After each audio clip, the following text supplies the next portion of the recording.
It's Claire at breakfast. I'm in until 10 o'clock. It's Monday morning. I've actually got in a moment, I'm going to be speaking to somebody who, when it comes to our lockdown achievements, I mean, I think about it and it's just a bonkers moment in time, isn't it? The last 2 years, each lockdown, hell for everybody, so many of us. But actually, was there something that you think, oh, but I did manage to do this? Maybe, lots of people learn instruments, languages. My guest in a moment, Phil Watts, an amazing achievement. And actually, I think it's an amazing achievement as well, because I'm a big film buff. I know very little about films, but I do love films. And the amount of films he managed to watch in lockdown, extraordinary. So stay tuned. That's coming up in a few moments' time. First, I've got to get on to sounds for 20 minutes after 9 o'clock. So, I mean, we're going back different decades, but let's just go back to a time when, well, we had the start of some good films, I think. My next guest has achieved something quite remarkable in lockdown. A self-confessed movie fanatic living in Somerset, watched more than 1,000 films in a year, including every single James Bond film, which I know now it's on Amazon Prime, isn't it? It's something I do need to do because I've not seen every single one of them. But no, Phil Watts has done it. He has also seen something else which is on my list. Every single Star Wars film. Luke Knight would be happy.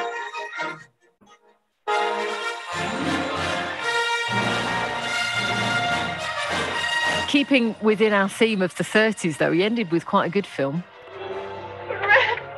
You go. Where shall I go? What shall I do? Frankly, my dear, I don't give a damn. Gone with the Wind, that was 30s, wasn't it? Yeah, we're pretty sure it was. Could you imagine watching over 1,000 films in a year? Well, I'm very, very interested to know what these films are. I don't think we'll be able to talk about all, 1,028 of them, but it does make you think back to the time during lockdown, what we did actually do, what we did achieve, what we listened to, what we heard. Let's speak with Phil Watts, who is based in Hazelbury, Plucknett. I thought we'd get him on for a chat. Good morning to you, Phil. Good morning to you. Did you ever expect the media attention to this? Because I know you've had online articles written about you as well, haven't you? Well, yes and no. The long story short is I ended up writing for a movie review website. There was a place I used to go to for the last couple of years called The Last Movie Outpost. And they had movie news reviews and that kind of thing. And I reached out to them and said, hey guys, if you need a contributor, I know how to video edit and I quite enjoy writing, and I became a regular on there. And so it was kind of, hey, we should write an article about the thousand movie thing. And so, yes, we're just trying to drum up business, basically. I mean, you are, as you say, a self-confessed, movie buff, but how difficult is it to watch over 1,000 films in a year? Is it tricky? It is. Basically, what had happened was I was furloughed at the end of 2020, and then I was made redundant in January, very early in January. So I had a small business where I put old cine film onto digital for people. So I put my time and effort into that, and I just was making enough money to survive. So I was kind of okay. But whilst I was working, I was just watching films. And then I kept a note of everything because I've got a terrible memory sometimes and films sort of slip past me. So I started keeping a list of everything I was watching. And it was around March time I thought, my goodness, I've watched nearly like 300 films here. And then I thought, I wonder if I could do 1,000 in a year. And it breaks down to about 3 a day. But there were some days when I had like full work on and I couldn't watch any films at all. But then there were other days when, on a couple of occasions, I watched 7 films in one day. No. Well, having said it's in your reading, it's in your blood though, isn't it? Because am I right in saying you were the son of a former cinema projectionist? That's right, yeah. My dad got his first projector when he was about 8 years old, and he studied to be an accountant, but while he was studying, he worked as a projectionist in some of the cinemas down in Plymouth. And so when I grew up, he converted our garage into a cinema. And one of my first ever memories is watching Star Wars with my dad. It had 8 little cinema seats, a little projection room. The curtains would open and shut on fishing wire that Dad had at the back. And if I was really lucky, Mum would come round in a pinny and with ice cream. That's amazing. That almost, I think anybody that enjoys the cinema to have that is an absolute dream. I almost actually, first of all, want to ask you the films that you didn't like.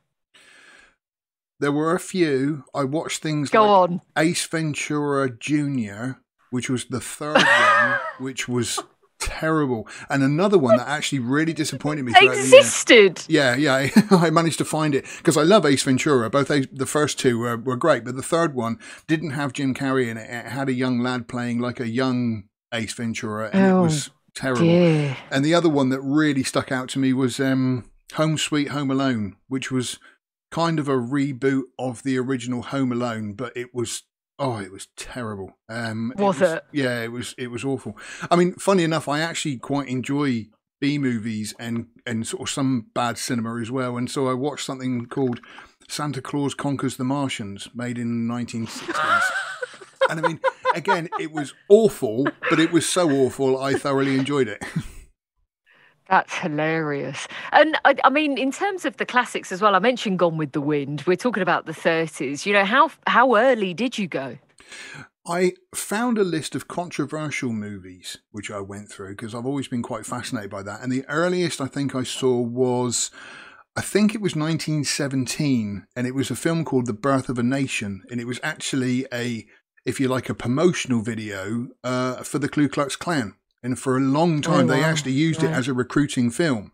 And it was incredibly controversial. It was very well made. It was about 3.5 hours long, but it was about Lincoln getting shot and the African Americans then being freed, but then them giving the vote and how a lot of the white Americans were worried about that. And it was a very interesting movie to watch. How did this actually help you get through lockdown? I know the lockdown affected a lot of people in a lot of negative ways, completely and utterly. And I mean, I know also people took up new hobbies, you know, knitting, learning an instrument or whatever. For me, my escape was always just getting into a movie. I'd grown up with them. I always used to say when I was younger that me and my dad, most kids were outside playing football with their dads. I was always inside watching a movie with mine. And so for me, a movie is a 2 hours worth of escape where you can just go to a distant planet or, you know, the depths of the sea or up the highest mountain or wherever it might be. And so, like I say, I appreciate how difficult the lockdown was for lots of people. But for me, it was just a way to cope and escape from it. I think it's fantastic. I mean, I do love settling down and watching a film. I love going to the cinema. Have you ever seen the film? The one film that I always love, which everybody else says is a terrible film, it's a film called Contact. With Jodie Foster. Have you ever seen that? Yeah. It's a well-made film. Robert Zemeckis, as I remember. Yeah, it's I quite like it. It is a weird ending to the film, and it's a good film. I'm not going to go into the internet because I'll just get on my soapbox here. But no, I've seen Contact. It's kind of hard for me to find a movie not I haven't seen. Was there a film within your 1028 that took you by surprise? My two favourites were, I did thoroughly enjoy Dune because I went to see that in the cinema and the remake I thought was fantastic. But the other one that really, really struck a chord with me, and I actually think I put it in my top 3, maybe my top movie of all time, was a film.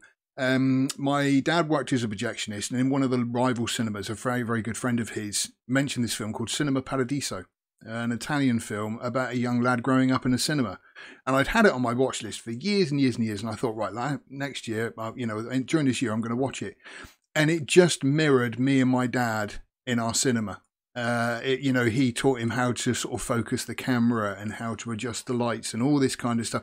And it just reminded me of me and my dad. And it's just the most beautiful movie. The music's by Ennio Morricone, who was better known for some of the spaghetti westerns with Clint Eastwood. But the musical score is it's perfect. And I fell in love with that film, and it's easily one of my most favourite films I've ever seen. Oh, it's great. Thank you so much for being on the programme. Have you seen the new Top Gun?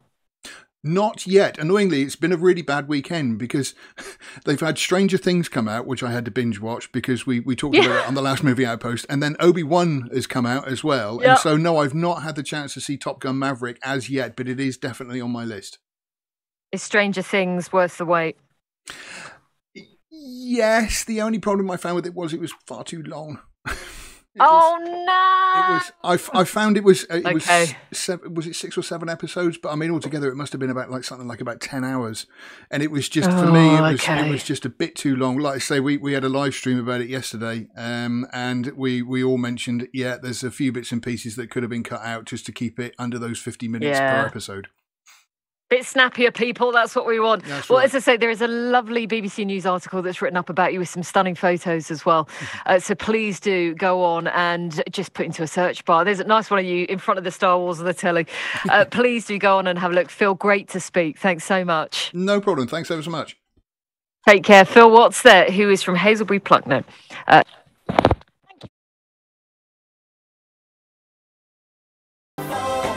Genesis. Just coming up to 11:38, BBC Radio Devon.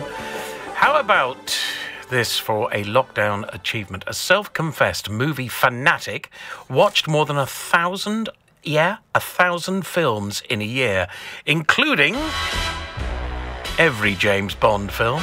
Oh, really? Could you have done it? Would you have sat through it? What about every Star Wars film? Good luck to him. In fact, I know he's on the line at the moment. Phil Watts is a film fanatic who's taken binge watching to the extreme. It's no surprise he loves the movies because his father was a cinema projectionist in Plymouth. And since 1992, he's been running a business putting home movies onto DVD. And I'm very glad to say that Phil is here. Okay, old square eyes, how are you? Hello, Phil. Star Wars movies because I'm not a fan of the Disney sequels, so I watched the prequels in the original trilogy. That's very, very important for me to get across that as a Star Wars fan. You had well, I must admit, sorry, I clipped you off there. I got the wrong reel. I've got to say, how many Star Wars films have there been? 7? No, well, there's been technically 9 of the main canon, but there's also been 2 additional ones, and that's not including another 2, which were sort of Star Wars sagas of the Adventures of the Ewoks. Yeah, right. Yeah, do you know, I've watched one of the Ewok films. Anyone that can get mugged by a group of teddy bears basically shouldn't be in space with a laser. They are not the greatest films in the world. No. Although I did totter up to bed on Saturday night and I watched The Great Wall, and I thought, this is going to be a pile of junk. Oh, fantastic. Matt Damon. I'm afraid I cannot remember who the other co-stars were, but what a film. Okay, is there one that really stuck out for you in the 1,000 that you loved? The one that really stuck out for me was called Cinema Paradiso. It's an Italian film, and it's basically about a young lad growing up in an Italian village, but in a cinema. And I loved it so much because it was recommended to me by a friend of my father's who used to work as a projectionist many, many, many years ago, and I only literally got around to watching it last year. But it mirrored me and my dad, because, like I say, my dad actually converted our cinema into a garage. The other way around, I converted our garage even into a cinema, and so we used to sit down and play with films and splice them and edit them and watch films and all that kind of. And Cinema Paradiso just mirrored that perfectly. My life, it was wonderful to watch. Beautiful film. Lots of people are nodding here saying they loved it as well. How far when you say these 1,000 films, did you go for, I don't know, Greyfriars Bobby? That's a film that will always make me cry. There's 2 films that make me cry, that and The Italian Job. It's when the Lamborghini gets bulldozed over the cliff. Oh, in tears for weeks I was. I mean, is there... After 1,000 films, can you point to one to say, that was a mistake, I'll never get those 2 hours of my life back? The 2 that stuck out to me was Home Sweet Home Alone, which was a reboot of Home Alone, which was bad. And then the other one was that stuck out to me was I'm quite a fan of Ace Ventura, and they did 2 with Jim Carrey, but then they did a 3rd one with a young lad called Ace Ventura Junior, and that was terrible. It's funny because I like B movies, and I mean, one of the films that I watched was called Santa Claus Conquers the Martians, made in 1964, I think it was, but it was so bad it was quite entertaining. You know, I actually quite enjoyed it because they made it kind of tongue in cheek, and so I didn't mind that. But when they make like a serious movie and it's just bad, like I say, for me, I think Home Sweet Home Alone was kind of the worst last year. Okay, right. Quatermass in the Pit will always be one that I really do question. Fantastic. I did all of the Quatermass movies last year, yeah. Isn't there a line in there when the animal explodes or whatever it explodes? I don't want to ruin it for someone who hasn't seen it, but when the giant jelly with the strawberry and the toppings on it explodes, something that shouldn't have happened. And I think, what? That shouldn't have happened, isn't it? Can't help feeling that was actually the reaction from an actor to the explosion. It wasn't on the script. Tell me about your father. Where did he work as a projectionist? Because there were at one point, I think, 5, 6 cinemas in Plymouth. I know he worked definitely in 2 of them. The main one that he worked at was the Drake Odeon, which was big for a long time, on Drake's Circus, and it's got the boat on the top of it, and Dad used to clean the sails on there as well as being a projectionist and stuff. But yeah, he used to work in there, and I think the cinema seats that he reclaimed for our little garage conversion, I want to say the Pavilion, but I don't think that's the right name for it. I forget off the top of my head, but it was one of the other cinemas that was unfortunately destroyed in Plymouth. Well, so many have. Some have gone to bingo halls. I'm just trying to think. Do you know, I don't even know. The Drake is now a casino. The Drake is a casino. Is the ship still there? Is the Golden Hind still there? Yeah. Every time I go past it, I always look at it and think, oh, my dad used to clean the sails on that. Oh, that is remarkable. Happy times. 1,000 films. So that's it. You're finished, right? You're not watching any more. Well, funny enough, watching the 1,000 films, there was a website I used to go to called The Last Movie Outpost, and I used to get all my movie news and reviews and things from there, and I actually became a contributor with them. And because of that, I now watch films and review them for the site. I make videos about them, and we've also just recently done interviews with the director of Trekkies, which was a Star Trek documentary, and we've also just recently had an interview with Annie Hardy, who is now the star of Dashcam, which is coming out on Friday.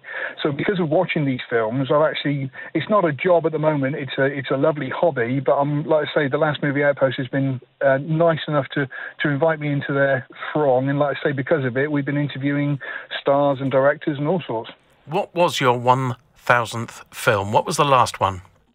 It wasn't the last one, because in total I did 1,028. But my 1,000th movie, I was going to go with something I'd seen before, just to sort of rewatch it, but I ended up watching, which I'd never seen before, oddly enough, but it was Gone with the Wind. Oh, right. Just never got around to watching it, and I thought, oh, go on, it's going to be the 1,000th, so I sat down and watched that, and even though it's a little bit offensive nowadays, it was still, an incredible production. Well, it was very lucky that anyone got to see it because of the huge expletive word, exactly. Which stopped. Yeah. Interestingly enough, the director was fined nearly $30,000 because of the expletive language at the end of that film. And you sort of think, my goodness me, they'd have a field day today, wouldn't they? Yes, even on children's television. But yes, the word damn, if I do, and I will apologise for that outburst, that was it. Shocked and appalled. Dear listener, why, oh, why, oh, why? And of course, the fire in Gone with the Wind was fueled by so much of the cells from cartoons and other films. Yeah. I wonder what was destroyed there. To actually get the flames higher, they threw on the celluloid. I think is that celluloid? I'm pretty sure it was the old nitrate, the old 35mm nitrate, because it was very volatile. Modern cine film, which I still use, is actually a lot less flammable these days, because funny enough, I don't think I've ever heard of an 8mm sort of cine film fire. But yeah, like I say, the film back in the day, unfortunately, was incredibly volatile. Yeah, and the fire, the burning of Atlanta, somebody pointed out to me that was the original drawings for things like Tom and Jerry and some of the earlier cartoons, which are worth a fortune. That is a shame, isn't it? Yeah, and of course it's always a part of history. Look, thank you so much for taking the time off. What do you do for a work, Phil? Are you in the industry or not? I still put old cine film onto digital nowadays. I'd still do DVD, but it's few and far between, because obviously it's kind of a dying trade. So I work basically at a local retailer to pay the bills, but I've still got cine film at home which needs transferring. So like I say, I get dribs and drabs of that in, but unfortunately it's not enough to sort of pay my way anymore. Oh, well, look, thank you for taking the time. By the way, did you see the Queen's private films on BBC last night? I did watch some of them, yes, because I'm always interested in sort of old 16mm footage and that kind of thing, because I transfer 16mm as well. So I'm always kind of interested in seeing that. Yeah, it was interesting. It was very interesting. It was very touching, and you can just see that no matter what your background is, where you come from, same sort of family issues, and also the delight in actually filming somebody. Do you still have a camera? Can you still buy cine film? Yes, I still get the occasional college student who's doing a project, if they're studying art and photography and that kind of thing. And yeah, there are still places you can get Super 8mm now. But yes, it is incredibly limited. The last I heard, you can get it processed, I think, in America. You can still get it. My earliest, just to say here, the earliest footage I transferred was actually from 1898. Wow! And it was a train going from Barnstable up to Ilfracombe, and I've kind of done everything in between, even up to modern day stuff. Sure. 1898. Yeah. Is that available online? Can people watch that, or is it just in your private collection? No. Long story short is my dad was a real train buff. And when we started getting images through of old trains and that kind of thing, Dad decided to then write a narration, and we would go out and film modern day stuff, put it in with the old cine film, and we actually made a load of railway documentaries and some about the history of Plymouth as well, that Dad actually did all the narration for. And you can find them. Our YouTube channel is just simply Archive Films, with 2 A's on the archive. And on there, we've got footage of trains from all over the southwest. Brilliant. Phil, thank you so much indeed for joining us today. And you'll continue just sitting down and enjoying films, I'm guessing? This year I'm a lot less than was last year because I'm catching up on some TV. But like I say, you can find me on the last movie Outpost, and I'm still writing reviews for them for films that are coming out of late. Phil, thank you very much indeed for joining us today. You've been an inspiration. Lovely. Thanks a lot. Cheers.